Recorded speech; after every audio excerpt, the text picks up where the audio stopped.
La Caisse Desjardins du Cœur des Vallées est fière de contribuer à la programmation de la TVC en vous présentant Infomag. Pour joindre la Caisse, composez le 819-986-1551. Cette semaine à Infomag, retour sur les pluies diluviennes à Gatineau, grève des centres de la petite enfance en Outaouais et surplus budgétaire du côté de la CSCV.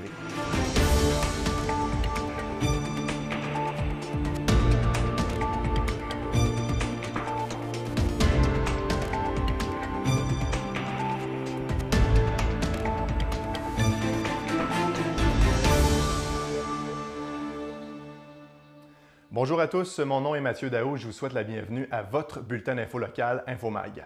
Tout d'abord, on fait un retour sur les pluies abondantes qui sont tombées sur la région entre le samedi 28 et le lundi 30 octobre dernier. Évidemment, ça a causé d'importantes accumulations d'eau un peu partout sur le réseau routier de Gatineau. En 3 jours, l'Outaouais a reçu de 90 à 111 mm de pluie, ce qu'on n'avait pas vécu depuis les 10 dernières années.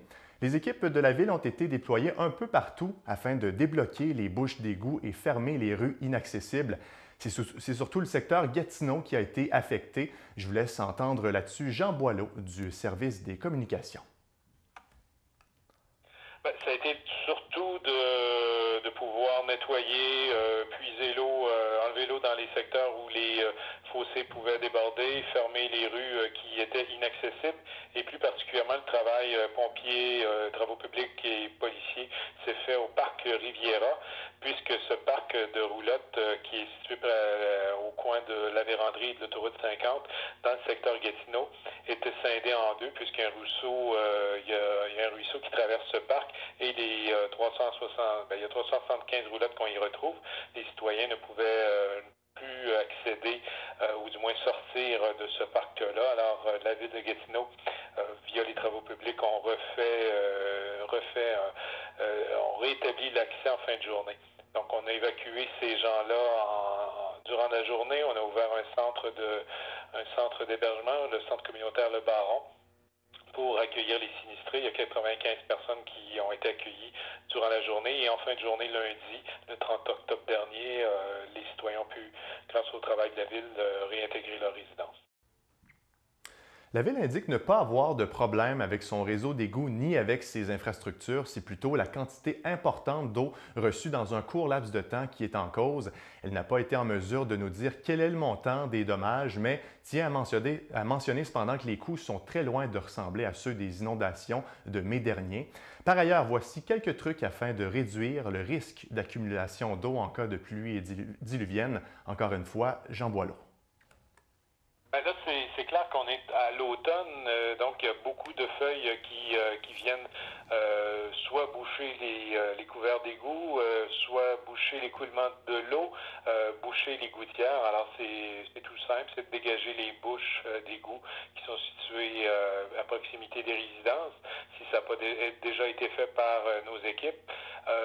Et pour les résidents, c'est aussi de dégager les gouttières pour éviter que l'eau ruisselle et s'infiltre par les suppérailles. Les éducatrices de 19 centres de la petite enfance en Outaouais étaient en grève le lundi 30 octobre dernier. Malgré le mauvais temps, quelques 450 éducatrices ont manifesté devant leurs CPE respectifs et se sont ensuite dirigées devant le bureau de la députée de Hull, Maryse Gaudreault, sur le boulevard Saint-Joseph. Dans la Basse-Lièvre, ici, les moyens de pression touchent les CPE 3 petits points à Masson-Angers et la Grande Envolée à Buckingham. Caroline Etier est éducatrice et déléguée syndicale du côté de la CPE 3 petits points. Elle nous parle de la journée de grève de lundi et nous rappelle les revendications. Je te dirais qu'en fait, ça s'est très bien passé au niveau de l'Outaouais, mais ça s'est très bien passé au niveau de notre CPE à nous aussi. Les filles et le gars, parce qu'on a un seul garçon, ont très bien embarqué. Ça s'est super bien passé. Nos employeurs, ils ont accepté sans critiquer tout ça. Donc, très belle relation. Malgré la bombe automnale, on était là, nos parapluies ont viré de bord, on était mouillés, trempés, mais on voulait vraiment se faire entendre de tout le monde. On est sans augmentation de salaire depuis un très long moment. On a aussi le régime de retraite qui veulent passer de 60 ans à 61 ans. Beaucoup de gens diront que, bien, voyons donc 61 ans, mais pour une éducatrice, c'est quand même beaucoup de se promener à quatre pattes et tout ça avec les enfants. Il y a aussi nos assurances collectives, où avant on payait 50 parce que le gouvernement donnait un budget, mais là, le gouvernement voudrait qu'on paye à 100 notre assurance collective, ce qui est vraiment... c'est pas acceptable. Je veux dire, déjà qu'on n'a pas d'augmentation de salaire, puis là, en plus de ça, ils coupent. Puis là, en plus de ça, ils voudraient qu'on paye tout nous-mêmes. Donc, c'est vraiment pas acceptable. Les éducatrices sont sans contrat de travail depuis mars 2015. Au début septembre, rappelons qu'elles ont accordé à 95 % un mandat de 6 jours de grève à leur syndicat, la CSN. Les 2 prochaines journées sont prévues les 7 et 8 novembre prochains. Les parents devront donc encore une fois se trouver un plan B avant d'aller au travail. De son côté, le conseil d'administration du CPE 3 petits points appuie les éducatrices dans leur démarche. Il s'engage à informer les parents le plus rapidement possible durant la grève. À ce sujet, on écoute la présidente du CA, Roxane Lacombe. C'est certain qu'en tant que conseil d'administration, on ne peut pas prendre part, dans le fond, là, aux négociations qui ont lieu là, présentement.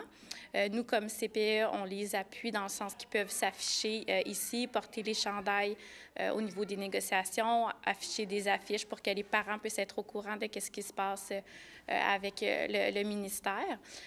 Puis, c'est certain qu'il ne faut pas oublier que les éducatrices qui sont, dans le fond, là, syndiquées ici, bien, premièrement, il ne faut pas oublier qu'ils représentent l'ensemble des éducatrices, des travailleuses du Québec. Donc, ça représente beaucoup de gens, puis on trouve ça important qu'elles puissent, dans le fond, partager leurs idées et leurs revendications pour permettre à un plus de parents possible d'être au courant de tout ça. Nous, on a une page Facebook qu'on utilise, là, qu'on actualise quand on a des informations. On a aussi des babillards ici, là, qu'on donne l'information aux parents pour leur indiquer. Quand on sait qu'il y a une possibilité, on l'informe aussi tout de suite. Puis quand c'est confirmé aussi, on partage le message pour que les parents puissent se préparer là, aux journées de grève puis trouver un plan B. Maintenant, bonne nouvelle, la commission scolaire au Cœur des Vallées termine son année scolaire 2016-2017 avec un surplus de près de 472 000 $. C'est ce qui a été annoncé lors du dernier conseil des commissaires. Avec ce surplus-là, la CSCV rembourse sa dette cumulée depuis les dernières années et se retrouve maintenant avec un état financier positif. Rappelons que l'établissement était en déficit depuis les 5 dernières années, notamment en raison des compressions budgétaires du ministère de l'Éducation plutôt. Je laisse entendre le président de la CSCV, M. Éric Antoine. On est vraiment heureux qu'on soit vraiment le surplus cumulé au cours des années où on a fait face à plusieurs compressions. On n'a pas touché au service à l'élève. Nos taux de diplomation, taux de décrochage sont positifs de plus en plus. Et puis, ça prouve qu'on a mis les services aux bonnes places et puis en ayant une saine gestion ou en faisant attention à nos dépenses. On a un budget total de 78 millions qui est réparti à plusieurs postes budgétaires, mais l'ensemble, la majorité de cet argent-là est dépensé au niveau de notre masse salariale. Il y a des sommes qui sont demeurées pas dépensées parce que la force des choses, il y a des sommes qui ont été des subventions qu'on a reçues du ministère qui ne nous ont pas laissé le temps de pouvoir les dépenser, et puis c'est reporté à plus tard. Donc, c'est pas de l'argent qui dort dans les coffres, et puis elle va être utilisée à bon escient. M. Antoine tient à préciser que le surplus n'a aucun lien avec l'augmentation des taxes scolaires qui reste toujours une problématique ici en Outaouais. Surplus ou non, 20 % du budget total de la CSCV provient automatiquement de vos taxes. Par ailleurs, la commission scolaire a dévoilé son nouveau vice-président. Il s'agit de M. Sylvain Tremblay, également commissaire dans Masson-Angers-Ouest depuis 2016. En fait, le rôle d'un vice-président est notamment d'établir les stratégies de communication avec le président sur les orientations de la commission scolaire. Maintenant, la table de Bethléem, située à Buckingham, vit actuellement une période financière plus difficile et lance un appel à l'aide à la population. L'organisme existe depuis 1984 et permet à une trentaine d'élèves de familles défavorisées de dîner gratuitement dans le sous-sol de l'église Saint-Grégoire de Nazianze. Le problème est que les dons en argent et en nourriture se font plus rares depuis quelques années. Les responsables s'attendent à un déficit de 15 000 $ cette année si la situation ne s'améliore pas. Une quinzaine d'enfants également sont présentement là, sur une liste d'attente afin d'avoir accès à de la nourriture de qualité sur l'heure du midi. Voici la présidente de l'organisme, Mme Valérie Maisonneuve. On a besoin des dons monétaires, on a besoin des dons alimentaires, on a besoin des personnes qui font du bénévolat pour nous aussi. Je vous le dis, le petit don, le si minime soit-il, c'est très précieux, c'est très, très, très apprécié. Puis je vous le dis, on est à la recherche activement de financement, activement. La table de Bethléem, l'important, c'est qu'il y en a juste une. On est le seul organisme qu'on offre, dans le fond, des repas aux élèves défavorisés gratuitement. On ne vend pas nos plats. Ça ne coûte rien venir à la table de Bethléem. Si on n'est plus là, ces enfants-là, qui va les nourrir? Ils vont avoir faim, ils vont avoir de la difficulté au niveau scolaire. On le sait qu'un estomac bien rempli, ça fait toute une différence sur un banc d'école. Vous pouvez en parler aux directions des écoles, aux professeurs. Ils nous le disent souvent que ça fait une très, très grande différence. Si le cœur vous en dit, eh bien, vous pouvez faire vos dons en argent ou en denrées, directement au 150 rue McLaren à Buckingham. Une nouvelle formation est offerte aux personnels et enseignants de la CSCV afin de leur montrer comment utiliser un défibrillateur, notamment. Une dizaine d'employés de l'école Hormidas-Gamelin se sont réunis cette semaine pour un premier cours de perfectionnement en RCR. C'est la Fondation ACT, un organisme à but non lucratif d'Ottawa, qui a initié le programme. L'objectif est que le personnel soit qualifié pour ensuite offrir le cours à plusieurs centaines d'élèves du secondaire. Les formations se dérouleront aussi dans les écoles Louis-Joseph Papineau et Sainte-Famille aux Trois-Chemins.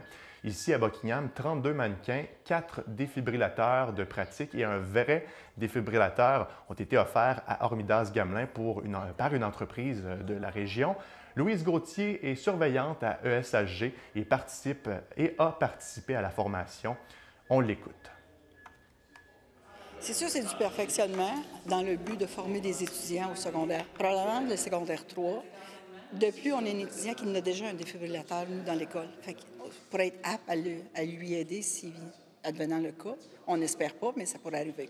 Vous trouvez ça important de suivre ce genre de cours-là? Oui, oui, très important. Expérience personnelle, fait 23 ans, puis c'est important d'avoir ça pour aider à quelqu'un. Est-ce que la plupart de vos collègues sont au courant des techniques de réanimation et comment utiliser un défibrillateur? Non, c'est dans le but de les former pour essayer d'aider à tous le plus possible d'avoir des compétences dans l'école. Et à l'extérieur de l'école aussi, parce qu'on retrouve des défibrillateurs beaucoup plus dans les arénas, dans plus de places encore. Fait que c'est important, même si on n'a pas le défibrillateur, de savoir comment l'utiliser si on arrive à une place où il y en a un puis qu'on pourrait aider. 2 femmes de la région vont participer au Trophée Rose des Sables, un des plus importants rallyes du désert du Sahara. Julie Matt de Buckingham et Stéphanie Gamache de Ripon vont parcourir plusieurs milliers de kilomètres à bord d'un véhicule tout-terrain à travers la France, l'Espagne et le Maroc. L'événement destiné exclusivement aux femmes en sera à sa 18e édition au mois d'octobre 2018. L'objectif n'est pas de compléter le parcours le plus rapidement, mais bien avec la plus courte distance possible. À l'aide d'une boussole et d'une carte routière, elles vont devoir relever une vingtaine d'épreuves spéciales qui leur seront imposées. Au total, 3 équipes de l'Outaouais vont participer à l'événement. Julie Matt nous explique pourquoi elles se sont inscrites. C'est vraiment quelque chose de formidable. Puis pourquoi que nous, on s'est engagés là-dedans? C'est parce que moi, ça fait 2 ans que je regarde ça. Puis j'aime sortir des sentiers battus. C'est sûr que le désert du Maroc nous fait pas peur. Ça va être le fun parce qu'on va coucher aussi dans le désert du Maroc. C'est une très belle expérience. Les gagnants, c'est juste un trophée, c'est symbolique, mais c'est plutôt pour aider les causes qu'on est là. Gagner, c'est juste un plus, si jamais on y arrive. Julie et sa coéquipière plutôt, ont décidé de créer les Lionnes Rebelles. Ça, c'est un organisme sans but lucratif. C'est de cette façon-là qu'elles pourront trouver des partenaires afin de couvrir les frais d'inscription et amasser des fonds pour différentes causes. Je laisse entendre maintenant Stéphanie Gamache. Pour le trophée, on doit ramasser au total 30 000 dont 11 000 qui va aller pour l'inscription et quelques frais supplémentaires. Et le reste est tout donné à des organismes comme le Cancer du sein et le Club des petits déjeuners. Bien, le Cancer du sein, c'est sûr que ça tient à cœur à ma coéquipière qui a perdu sa mère du cancer du sein. Et le Club des petits déjeuners au Québec, c'est très important. Il y a beaucoup de jeunes qui déjeunent pas le matin. Puis moi, j'ai 2 enfants et je les vois à l'école le matin, puis je vois qu'il y a beaucoup d'enfants qui en ont besoin. Et d'ici, le rallye, il devrait avoir environ une dizaine de levées de fonds, c'est ça? Oui, c'est ça. Ben, on a un souper spaghetti qui s'en vient, puis après ça, on a plusieurs autres levées de fonds tout au courant de l'année. On essaie de ramasser au total 30 000. Pour aider l'équipe à amasser des fonds ou pour avoir plus d'infos, eh bien, on vous invite à visiter leur page Facebook. L'équipe d'Infomag a décidé de vous présenter à chaque mois une personnalité de la région qui s'implique à sa façon dans la communauté. Pour le mois de novembre, il s'agit de Marc-André Todd-Parent du Club Lion de Buckingham. On l'accueille en studio.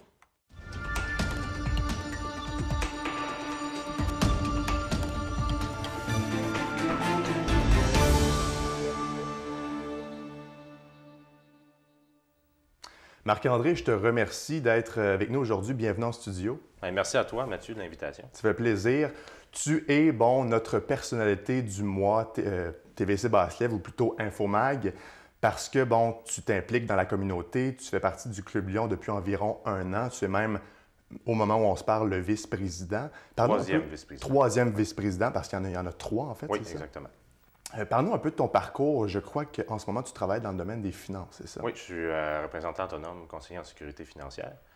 Ça va faire peut-être plus ou moins 2 ans que je suis dans l'industrie. Avant, j'étais dans l'automobile. C'est ça, j'ai fait mes études supérieures dans la région de Toronto. J'ai commencé ma carrière dans l'automobile là-bas. Puis après ça, on est venu s'installer dans la belle région de Buckingham. Comment ça fonctionnait? Comment tu as adhéré au Club Lion? Est-ce que c'est eux qui t'ont approché? Oui, en fait, j'ai un collègue au bureau qui est membre depuis plusieurs décennies. C'est un des fondateurs du Téléthon, d'ailleurs, Yvon Brodeur. Donc, ça a été mon premier contact avec le club. Puis après ça, j'ai été parrainé par Léon Germain, puis j'ai réussi à rentrer dans le club.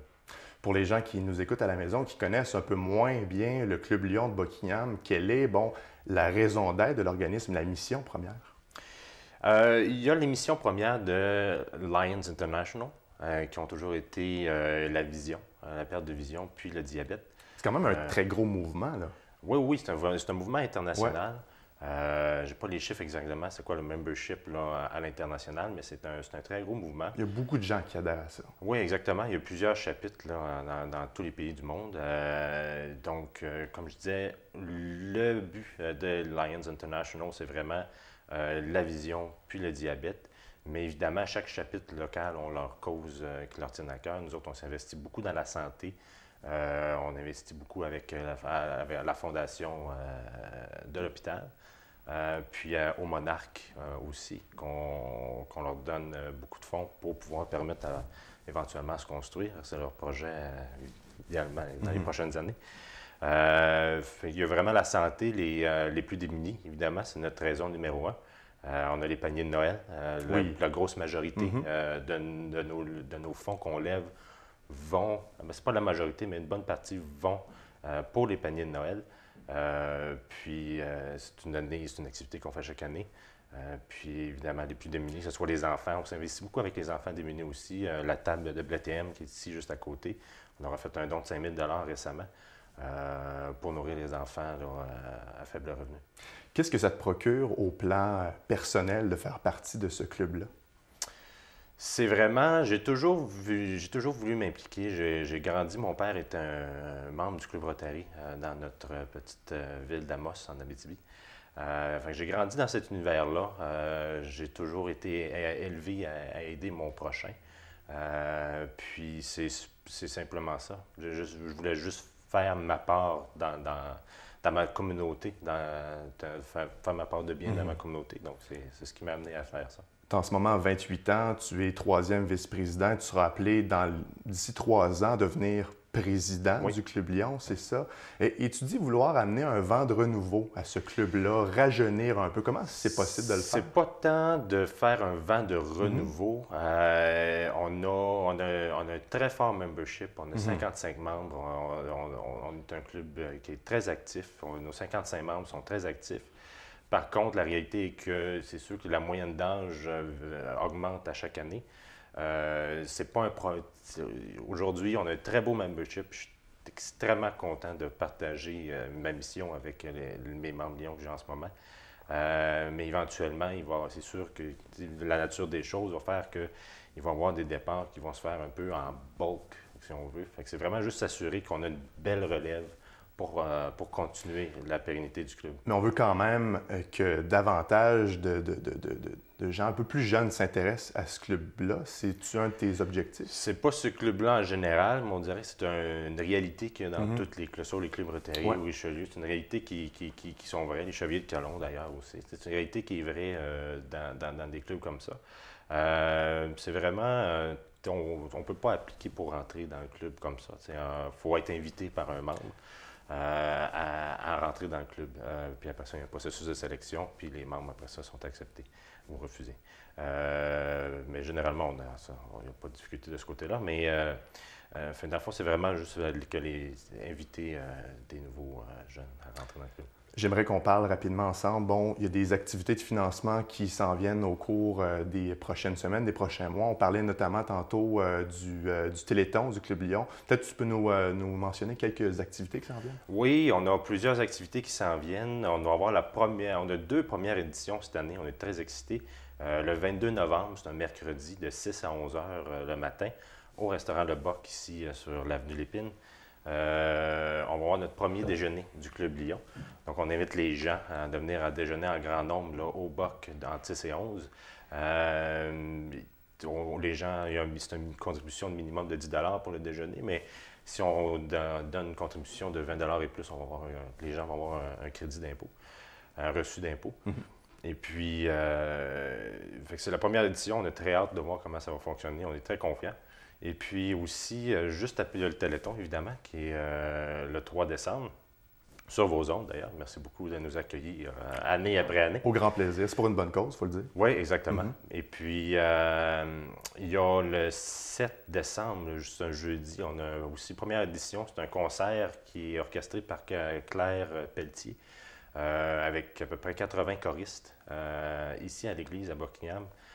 Donc, ça va être, si j'ai jamais vu un concert avec 80 choristes, ça fait son effet. C'est assez impressionnant. Les billets sont en vente, 45 $ le billet. Sont en vente en ce moment chez Rosemary, ici au centre-ville, la librairie Rosemary, et puis chez Pièces d'Auto Piché, Napa, qui est Amazon. Marc-André Todd-Parent, notre personnalité du mois Infomag, bravo pour ton implication et merci d'avoir été des nôtres aujourd'hui. Merci de l'invitation, Mathieu. Plaisir. La Caisse Desjardins du Cœur des Vallées est fière de contribuer à la programmation de la TVC en vous présentant Infomag. Pour joindre la Caisse, composez le 819-986-1551.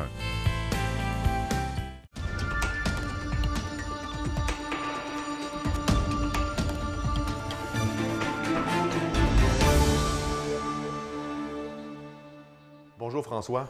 Salut Mathieu, ça va? Ça va très bien toi-même? Oui, merci, ça va. On commence nos sports avec le hockey. Premièrement, les Flames, ils consolident leur 3e position. Oui, effectivement. Il y avait 3 parties la semaine dernière. Ça a mal débuté avec une défaite contre Saint-Jérôme, le club en 2e position. Cependant, on s'est bien racheté là, du côté des Flames avec 2 belles victoires contre Chambly et contre Montréal-Est. Montréal-Est, c'est le club en 4e position. Alors, c'est pour ça que je dis qu'on consolide la 3e position parce qu'il y a maintenant un écart de 11 points entre les Flames et les Rangers de Montréal-Est. Toutefois, cet écart-là va peut-être se réduire parce que Montréal-Est a 3 matchs en main. Ils ont joué 3 rencontres de moins que les Flames, mais c'est bon d'avoir quand même un coussin là, de 5 points. Certainement. Ouais. Le prochain objectif, les Flames sont quand même 3e, mais ils sont à 2 points de Saint-Jérôme. Donc, si on veut accéder, là, si on peut dire, dans le top 5 de la Ligue ou le top 6, ça va être Saint-Jérôme là, qu'il va falloir aller chercher des victoires. C'est donc le prochain objectif pour les Flames. On va vous tenir au courant. On surveille ça, évidemment. Il y a Philippe Pelletier-Leblanc, qui est joueur du mois d'octobre dans la Ligue de hockey junior AAA du Québec. Oui. Une belle surprise. Eux, ils appellent ça la première étoile, là, mais c'est l'équivalent là, du joueur du mois.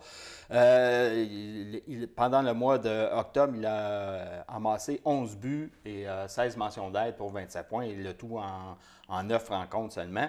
Alors, ça lui confère même le premier rang des marqueurs de la Ligue. Alors ça, c'est pas peu dire. On sait qu'au début de la saison, les Flames ont trôné à un moment donné comme premier dans la division. Lui, là, c'est le meilleur marqueur de la Ligue. Il faut aussi noter que Joey Brennan est le 7e compteur et William Blackburn est 11e. On n'a pas vu ça là, depuis les débuts des Flames là, dans la Ligue. Donc, ça veut dire que probablement que Pelletier-Leblanc pourrait éventuellement accéder à un plus haut niveau dans le hockey. C'est un joueur de 20 ans, donc c'est sa dernière année junior, mais je suis dépendant de ce qu'il veut faire, là, mais je suis sûr que du côté soit de l'Europe, hockey universitaire et même peut-être le collège américain, là, il va y avoir du monde qui va venir cogner à sa porte. Pour les amateurs de hockey, il y a un livre sur le Canadien de Montréal qui est sorti et ça fait beaucoup jaser, François. Ah oui, ça fait beaucoup jaser et ça va faire jaser. C'est les 100 meilleurs joueurs de tous les temps du Canadien. Ça a été réalisé par les membres de l'équipe de rédaction des sports du Journal de Montréal. Et moi, j'ai pu le feuilleter. Je ne brûlerai pas tous les punchs. Es-tu d'accord avec les 100 joueurs? Je ne vais pas tous regarder, mais je vais te dire, les 3 premiers, Maurice Richard, Jean Béliveau, Guy Lafleur. Je pense que là-dessus, c'est un consensus. C'est un consensus. Mais là, après ça, je vais vous nommer les défenseurs entre Doug Harvey, Larry Robinson et Chris Chelios. Qui mettez-vous dans l'ordre? Puis c'est là que ça va commencer à discuter. Gardien de but, Jacques Plante, Patrick Roy ou Carey Price? D'accord. Ça va alimenter les conservations. Écoutez, le livre est disponible en librairie. C'est bien fait, il y a des photos. On l'a même ici dans le secteur du côté de la librairie Rosemary. Donc, un très beau cadeau de Noël pour animer des discussions. Moi, pour ce qui est du gardien de but, je dirais Carey Price, mais bon, ça, c'est mon opinion. C'est ça, il y en a beaucoup.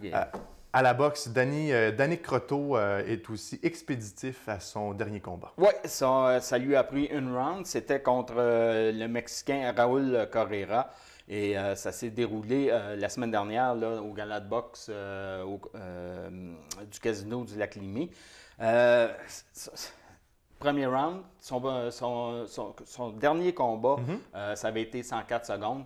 Alors, je pense qu'il est temps qu'on lui donne un adversaire là, qui lui permette d'aller pour quelques rounds dans le ring, parce que sinon, à un moment donné, il va se faire, il va se fatiguer, puis il aura manqué là, justement de rendre en compétition. Évidemment, il y a aussi le gala du Club BG de Buckingham qui se déroule le 4 novembre. Et bon, on vous revient avec des images la semaine prochaine. François, on ne se revoit pas la semaine prochaine, donc à dans 2 semaines. Merci pour les sports. Ça m'a fait plaisir, Mathieu. C'est ce qui fait le tour de l'émission. On se revoit la semaine prochaine. Au revoir.